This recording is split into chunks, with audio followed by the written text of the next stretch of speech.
Friends, techie Tejaswini case ఊహించని మలుపులు తిరుగుతోంది.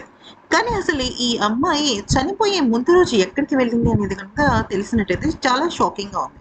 నిజానికి ఎవరైనా సరే బయటికి వెళ్ళినప్పుడు నార్మల్‌గా వాళ్ళకి కావాల్సిన పనులు చేసుకోవడానికి వాళ్ళు కొన్ని సామాన్లు తీసుకెళ్తూ ఉంటారు.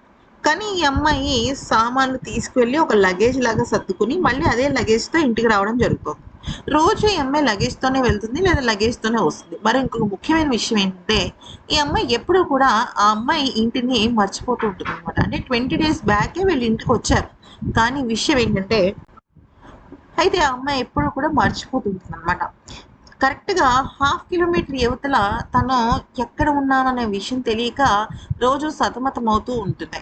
అయితే నిజానికి వాళ్ళ అమ్మగారికో, ఇంకెవరికైనా ఫోన్ చేసి కనుక్కోవచ్చు. కానీ అసలు ఆ అమ్మాయి ఎవరితోనూ కూడా మాట్లాడదు. వాళ్ళ అమ్మగారితో కూడా అసలు ఆమెకు సఖ్యతే లేదు. ఎందుకని ఇలా జరిగింది అంటే ఆమె చేతిలో ఎప్పుడూ కూడా బట్టలు సర్దిన లగేజ్ అయితే ఒకటుంటోంది. అది ప్రతిసారి లగేజ్ ఎందుకు తీసుకువెళ్ళాల్సొస్తుంది? పోనీ తనేమన్నా ఐరన్ బాక్స్‌కి వాటికి తీసుకెళ్తుందా అంటే అది కూడా కాదు. ఆ అమ్మాయి ఏంటంటే, ఆ అమ్మాయిది కరెక్ట్‌గా ఫోరెన్సిక్ రిపోర్ట్ కానీ, వాట్సాప్ చాటింగ్ కానీ అసలు బయటపడటం లేదు. ఆ అమ్మాయి చాటింగ్‌లో కూడా ఏమీ లేదు. అనుమానాస్పదంగా ఏదన్నా లవ్ అఫైర్ ఇలాంటివి కూడా ఏమీ లేవు. కానీ ఆ అమ్మాయి వెళ్ళినప్పుడు మాత్రం తన బిహేవియర్ అయితే నార్మల్‌గా లేదనమాట. చాలా అంటే చాలా వింతగా ప్రవర్తించిందనే కొంతమంది చెప్తున్నారు.